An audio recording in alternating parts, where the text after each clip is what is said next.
Hello friends, consumer awakening mission में आपका स्वागत है। फ्रेंड्स, आज हम आपको एक बड़ी इंपॉर्टेंट इंफॉर्मेशन देने के लिए आए हैं केरला हाई कोर्ट के एक जजमेंट के बारे में। ये जजमेंट भी मेडिकल नेग्लिजेंस के बारे में थी। आपको याद होगा जब ये एक्ट बना था, एक्ट बनने से पहले bill 2018 consumer protection act 2018 bill जब पार्लियामेंट में भेजा गया था अप्रूवल के लिए, तो जनवरी 5, 2019 को ये पास होकर बाहर निकला। जब ये बाहर आया तो उसमें एक शब्द मिसिंग था।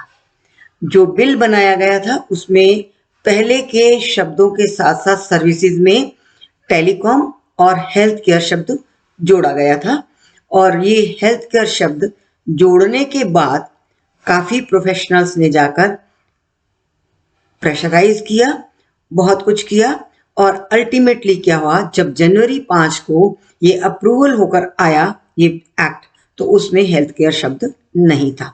इसके बाद भी बहुत हंगामा हुआ। लोगों ने ये पूछा कि क्या ये जो हेल्थ केयर शब्द पहले डाला गया था उसको अब हटा दिया गया है, तो क्या अब ये माना जाए कि मेडिकल नेग्लिजेंस के केसेस अब कंज्यूमर प्रोटेक्शन एक्ट की परिधि में नहीं आएंगे।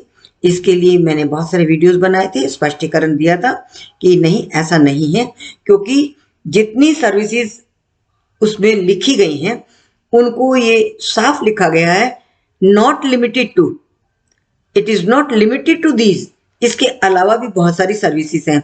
मेडिकल नेग्लिजेंस का शब्द तो पहले भी 1995 के बाद ही मेडिकल नेग्लिजेंस के केसेस ऑथेंटिक रूप में ये माने गए। जब V Shanta versus Indian Medical Association का केस हुआ 1995 में, उसके बाद से ही ये स्थापित हो गया कि मेडिकल नेग्लिजेंस के केसेस कंज्यूमर कोर्ट सुन सकेंगे।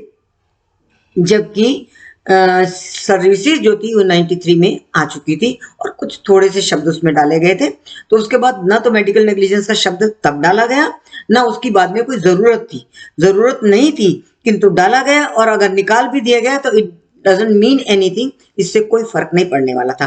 किंतु अब हुआ ये है कि एक केस आ गया only and only on this issue.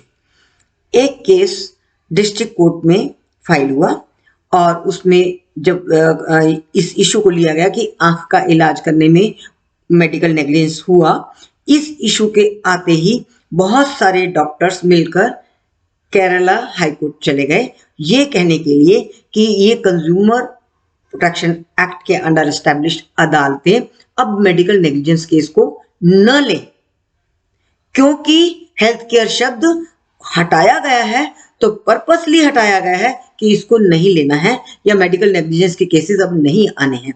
जबकि सच ये नहीं है। हटाया गया या रखा गया, ना रखा गया था ना हटाया गया, ये तब भी था और अब भी है। किंतु चूंकि का बात हाई कोर्ट तक पहुंची तो हाई कोर्ट ने पूरा विश्लेषण किया कि जो डेफिनेशन है उसमें बिल्कुल क्लियर लिखा हुआ है कि ये सर्विसेज कुछ शब्द हैं, हाउसिंग है, बैंकिंग है, फाइनेंसिंग है, एंटरटेनमेंट है, some words are there but not limited to. इतने ही नहीं है, इसके बाद भी और भी सर्विसेज जो आती रहेंगी, जो सर्विसेज की दायरे में आएगा वो सभी कंज्यूमर प्रोटेक्शन एक्ट की परिधि में आएगा। तो ये बात तो क्लियर है, मेडिकल नेग्लिजेंस के केसेस आज भी सुने जा रहे हैं। किंतु इसी पर्टिकुलर इशू पे ये जो बात हुई है और हाई कोर्ट ने पूरा विवेचन करके जब एक स्टैंप लगा दी है, तो अब आप समझ लीजिए कि ये इशू हमेशा के लिए हेल्थ केयर है नहीं है, शब्द होना चाहिए नहीं होना चाहिए, ये प्रश्न खत्म हो जाता है। एंड बी श्योर, ये एक्ट के ही शब्दों को लेकर व्याख्या की गई है, इसमें कोई भी किसी तरह का संदेह नहीं रह गया है और सुप्रीम कोर्ट भी इसको कंफर्म करेगा इन केस देखो, क्योंकि ये बात तो हर बार उठती ही रही है, जिसके बारे में अब हम चर्चा करने वाले हैं संडे लाइव में। कल 6 बजे संडे लाइव में 6 बजे हम इस पर चर्चा करेंगे कि किस तरह से मेडिकल नेग्लिजेंस के केसेस को हटाने में क्या क्या कोशिशें हुई और अब किस तरह के केसेस मेडिकल नेग्लिजेंस केसेस बन सकते हैं, इस पर हम कल चर्चा करेंगे।